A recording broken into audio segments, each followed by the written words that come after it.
Assalamualaikum dan selamat pagi kepada semua yang menonton live di page Maligat Idaman ni. Okey, yang mana baru masuk tu, terima kasih dan stay lah bersama saya sampailah ke akhir live ni. Okey, di mana saya nak bincangkan simple sahaja, ringkas sahaja, yang mana ada perancangan nak bina rumah tu, apakah tips dan kata apa yang kita kena titik beratkan lah untuk kita nak pilih design. Dan juga saya nak bagi tahu yang mana Maligat Idaman akan buat seminar pada 10 hari bulan September nanti, 10 September nanti. Dan apakah topik yang kami bincangkan? Mungkin anda tak tahu topik apa yang bincangkan. Okey, saya akan beritahu details lah melalui dalam live ni. Okey, terima kasih kepada yang join ni. Saya harap yang join ni semua boleh stay bersama saya sampai ke akhir live. Ringkas saja kita nak bincangkan antara tips ataupun apakah item-item yang kita nak titik beratkan apabila kita nak tentukan design yang sesuai untuk rumah kita. Terima kasih semua. Anda kata ada soalan, boleh terus ajukan. Kalau ada soalan, boleh terus ajukan di ruangan komen. Saya akan jawab jugalah. Okey, jawab secara live. Okey, terima kasih kepada semua. Sporting sikit. Kalau boleh say hi pun tak apa. Okey, say hi dekat ruangan komen tu kalau tak ada soalan lah. Okey, dah selamat pagi, dah breakfast ke semua ni? Okay, kita straight to the point terus lah. Kita straight to the point. Okay, saya nak bagi tahu kepada anda yang dalam perancangan bina rumah, mungkin sedang sedang survey design lah, sedang pening-pening macam mana design yang sesuai. Okay, saya bagi tahu tips. Okay, tips untuk kita titik beratkan nak pilih pelalantai. Pelalantai yang sesuai. Okay, kepada anda yang pertama, anda kena tahu dulu bajet. Kena tahu dulu bajet berapa, bajet harga. Kalau nak buat cash, kena tahulah berapa duit cash untuk kita nak buat rumah. Kalau nak buat loan, kena tahu berapa pinjaman yang kita nak pinjam. Sebagai contoh, nak pinjam 300k. Okey. Dan apabila kita nak pilih design tu, design kita ada 3 ruang yang kata perlu selesa dan besar lah. Yang pertama adalah ruang keluarga. Sebab ada sesetengah yang bagi tahu nak ruang tamu lebih besar, kata macam padang bola, tapi ruang keluarga tu sempit sahaja. Sebenarnya kita ada beberapa reason dia. Sebab ruang keluarga ni tempat yang kita selalu berkumpul. Berbeza dengan ruang tamu, yang tetamu tu hanya datang kadang-kadang sahaja. Ruang tamu ni tetamu datang kadang-kadang sahaja. Boleh kira dah dalam seminggu tu berapa kali tetamu datang. Tapi ruang keluarga yang patut lebih besar. Sebab kita dengan anak-anak berkumpul dekat ruang keluarga tu. Walaupun kita sediakan ruang study dekat dia, kadang-kadang dia pun study dekat depan TV tu juga. So, ni adalah tips kepada anda dah. Dan yang kedua, dapur. Dapur ni biasanya untuk kaum wanita lah kan. Dia biasanya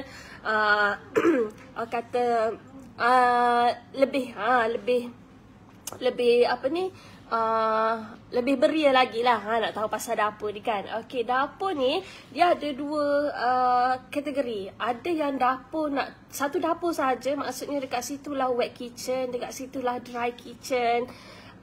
Dan ada satu lagi yang mana dia nak separate antara wet kitchen dan dry kitchen. Boleh juga kalau nak separate. Sebab dia ada berbeza berbeza culture. Mungkin ada yang nak, tak apalah, kata nak dapur lahar lalu. So contoh kalau katakan 18x18 saiz dapur tu, situlah dapur untuk nak masuk, situlah kabinet dan sebagainya. Ada yang culture-nya nak separate, dekat sini dry kitchen, dan ada partition ataupun partition lah. Sini pula wet kitchen. Okey, dapur ni dia kena besar juga. Kalau nak tanya dapur dengan ruang tamu, bagi saya kalau orang yang suka memasak ni, lebih baik dapurnya lebih besar lah. Sebab ada sesetengah culture dia suka buat makan. Dia suka buat makan, dia suka kata melepak dekat dapur sahaja. Mungkin ada nak pasang TV dekat dapur tu pun ada juga. Jadi kita kena tanya pada diri sendiri kita, culture kita macam mana. Ada juga yang buat dapur tu macam ruang family lah. Dia pasang kata dekat situ lah ada toilet dekat, ada sofa, ada television, apa semua tu komplit semua. Jadi pagi sampai petang sampai malam tu dia melepak dekat dapur sahaja. Okey, kemudian yang ketiga adalah ruang yang kena besar adalah master bedroom. Okey, master bedroom, bilik tidur utama kita tak boleh sama saiz dengan bilik anak. Okey, standard bilik anak ni berkeluasan anggaran 11x10, 12x12. Kita tengok pada bajet harga dan keluasan rumah tu pula lah. Okey, kalau lah master bedroom mana boleh nak buat sama saiz dengan bilik anak. Okey, paling kurang pun lebih kurang 16x16, 18x18 sebab untuk di bahagian master, sebab kita ada juga bahagian apa ni, tandas. Tandas dalam bilik master. Dan kita juga biasanya ada klien yang nak request ruang wardrobe. Request ruang wardrobe itu asing.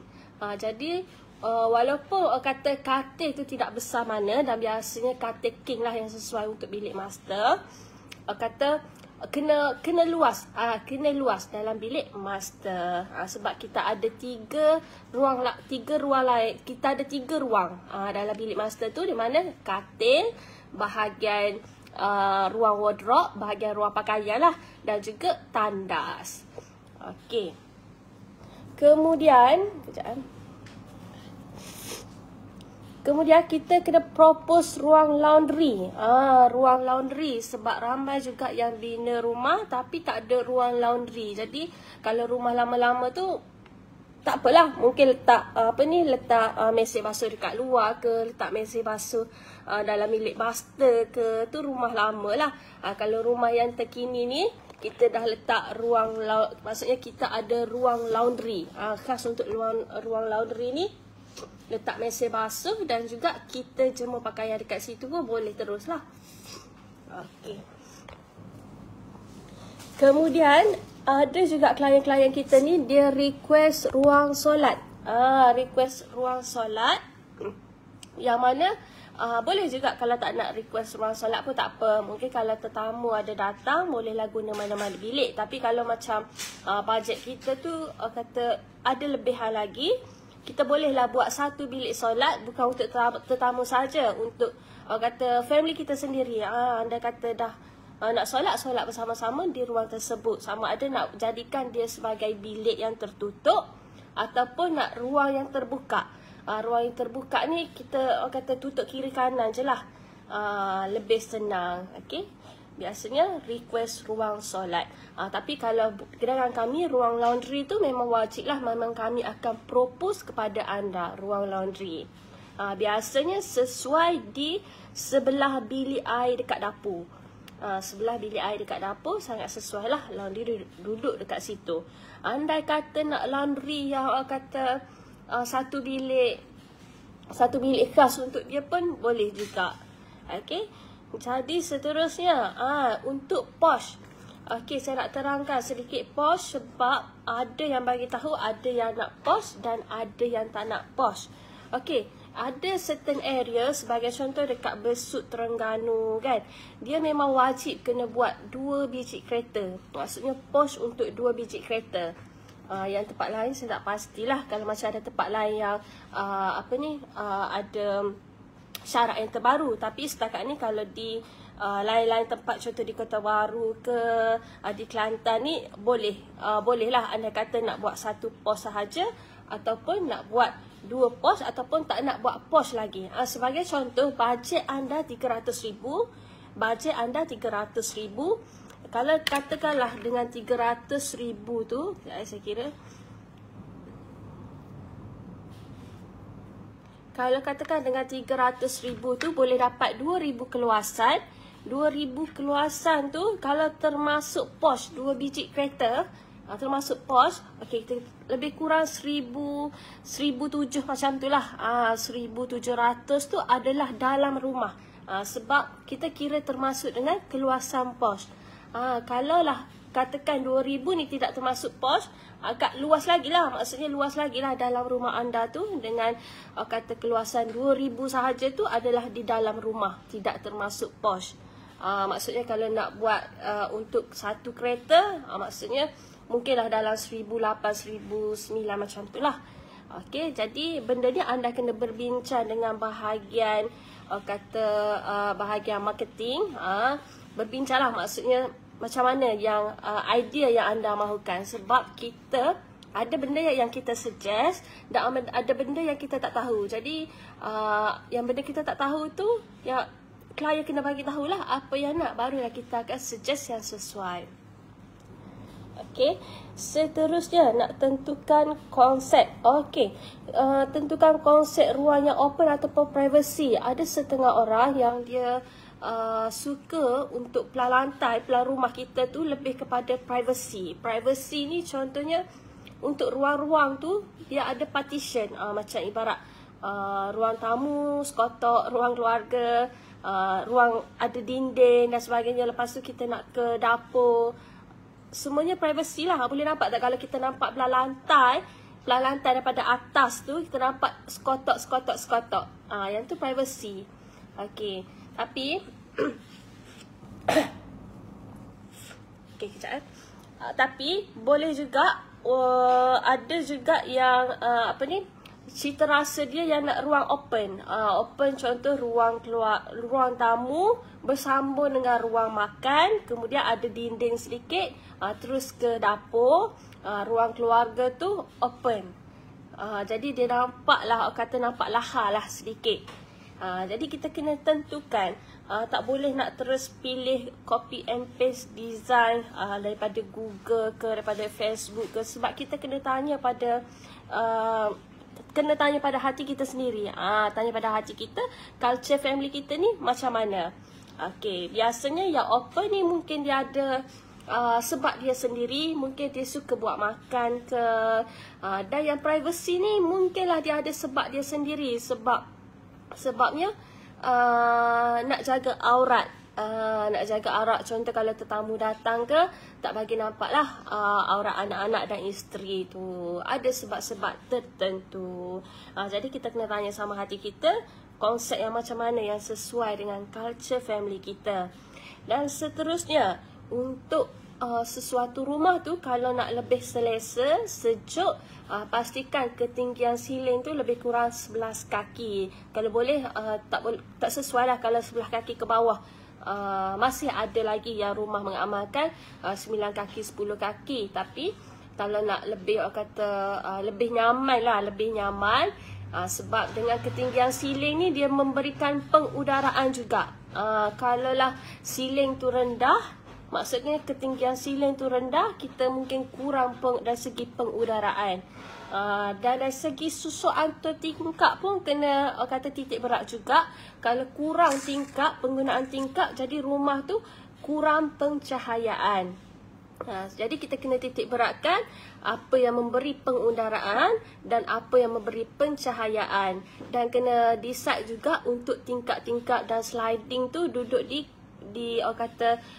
lokasi yang betul lah, daripada mana arah matahari naik dan matahari turun, kita kena tentukan. Kalau duduk di lokasi yang salah, maksudnya rumah tu pun akan menjadi gelap. Okey. Kemudian yang ni biasanya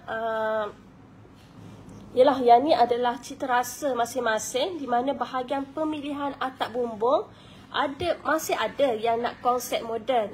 Saya tak nafikan masih ada yang nak konsep moden. Cuma saya nak bagi advice lah. Sekiranya kalau kita guna konsep moden, dia agak tinggi cost maintenance. Sebab konsep moden ni, contoh atap yang moden, dia tidak berapa sesuai dengan iklim di Malaysia ni yang hujan panas. Kalau lah kita tengok contoh di konsep moden ni, atap moden ni dekat luar negara, memanglah dia sesuai. Tapi berbeza dengan iklim di Malaysia ni. Akibatnya dia akan menjadi kerap bocor. Okey, apabila atap tu kerap bocor, Kata boleh nampak lah yang flat roof tu biasanya kalau rumah-rumah yang pakai flat roof ni ada hitam-hitam dekat tepi tu. Tu kesan daripada bocor lah. Jadi maintenance dia tinggi. Walaupun kita pakai, walaupun dia ada kata ada kaedah lain macam kita guna apa ni waterproof ke flat roof, waterproof rasanya. Walaupun kita guna benda tu dia akan jadi bocor juga. Mungkin kalau tak terjadi dalam dalam masa terdekat, mungkinlah masa yang jangka masa panjang nanti. Mungkin setahun 2 tahun barulah terjadi. Okey, jadi apabila lah atap moden ni memberi kesan yang kesan yang bocor dan sebagainya, jadi maintenance dia, kos dia tinggi. Owner rumah kena kerak lah keluarkan duit untuk baiki repair situ, repair sini. Dan kita pun sakit kepala lah bila musim hujan barulah nampak benda tu. Asyik bocor saja. Kalau musim panas tak apalah. Okey, itu adalah tips yang kami tahulah dan kita nak share kepada anda semua. Kemudian Okey, ada sesetengah yang nak design sesuatu ni, biasanya dia minta bilik air yang agak panjang, bilik air yang agak yang agak besar sikit lah, yang memanjang sedikit sebab sesuai. Anda kata benda ni kita tak minta, tapi anda kata ada yang sakit, yang mengguna kerusi roda dan sebagainya, susah kalau kita nak mandikan dia, nak pergi ke toilet dan sebagainya kan. Jadi dia request untuk bilik air yang agak panjang, yang mudah sekiranya ada siapa-siapa sakit lah, mudah kita nak tolak masuk ke toilet dan sebagainya. Dan daripada luar tu kita boleh buat macam railing, macam dekat nak ke hospital tu, apa nama dia, railing lah, untuk senang lah kalau kita nak tolak yang ada nak tolak kerusi roda dan sebagainya tu. Jadi benda ni pun boleh request awal-awal lah, maksudnya boleh request dengan orang yang nak design pula lantai anda ni, supaya mudah. Maksudnya kita buat awal-awal benda ni. Okey. Dan saya nak ceritakan kepada anda yang Mahligai Idaman akan buat seminar pada 10 September nanti. Okey, seminar tu kita ada 2 sesi. Sesi yang pertama adalah sesi kepada anda yang nak bina rumah. Kepada anda yang nak bina rumah yang masih dalam perancangan, kita buat sesi tu pada 9.30 pagi sehingga 11.30 pagi. Okey, sesi tu kita buat 9.30 pagi sehingga 11.30 pagi. Di mana sesi tu apa yang akan anda dapat nanti adalah percuma buku pelan. Okey. Anda akan dapat percuma buku pelan, yang mana buku pelan tu terdiri lebih kurang 100 contoh pelan lantai dan pelan 3D. Jadi yang mana dalam perancangan bina rumah anda akan dapat percuma saja. Bolehlah ambil idea ataupun ambil ilham lah daripada contoh-contoh pelan tersebut. Jangan lupa untuk daftar sesi tu sekarang sebab terhad 20 orang sahaja. Okey, apa yang akan dapat nanti, kami akan ceritakan info ataupun ilmu asas nak bina rumah ni daripada A sehingga Z. Anda akan dapat buku pelan dan juga makanan dan minuman disediakan. Okey, kita bagi secara percuma sahaja kepada anda yang nak bina rumah ni. Okey, dan sesi yang kedua pada jam 12 hingga 2 petang. Di mana sesi ni kami buat kepada anda yang sedang bina rumah. Yang mungkin sedang bina rumah dengan kontraktor ataupun yang anda sedang bina rumah dengan tukang sendiri. Saya rasa ramailah yang dah bina rumah, mungkin dah stay 20%, 30%, mungkin dah siap rumah pun boleh juga hadir ke showroom kami nanti, di mana kami akan share asas pembinaan rumah, kesilapan pelan rumah, dan dari segi budgeting, macam mana nak uruskan budgeting, yang mana lantik tukang sendiri ni, saya yakin kalau kita lantik tukang sendiri, kita tak ada budgeting semualah, dan kita akan share lah tips ni. Dan perbezaan material pembinaan, pemilihan tukang dan kontraktor yang terbaik, Maksudnya cara-cara kita nak pemilihan tukang tu pun orang kata penting lah juga. Kesilapan pertukangan, maksudnya dari segi bina rumah tu kita share tips yang betul macam mana. Contoh dari segi plaster, macam mana mulanya, orang kata SOP yang betul lah. Okey, dan penipuan tukang dan kontraktor. Ibarat macam kita nak tahu antara spelek-spelek tukang dan juga kontraktor. Jadi kepada anda yang sedang bina rumah, yang tengah lantik kontraktor, boleh hadir ke sesi kami pada 10 hari bulan Sabtu ini untuk dapatkan tips-tips ni, tips yang sangat berguna kepada anda. Anda juga akan dapat buku plan secara percuma saja. Walaupun anda sedang bina rumah, bolehlah bagi buku plan ni kepada saudara mara yang dalam perancangan bina rumah. Okey. Dan kepada anda yang dalam perancangan bina rumah, kena ingat, takut tertukar sesi. Kita ada 2 sesi ya, pagi dan juga tengah hari. Sesi yang berbeza kepada yang anda sedang bina rumah dan yang sedang bina rumah dan perancangan bina rumah. Okey. Okey, saya rasa itu sahajalah live saya pada setakat ni. Sebab maaf kalau suara kata kurang okey sikit, macam ada lelah sikit, kurang sihat. Okey, saya rasa itu sahaja. Andai kata ada apa-apa soalan, boleh terus ke link di atas. Okey, itu sahaja. Baik, assalamualaikum.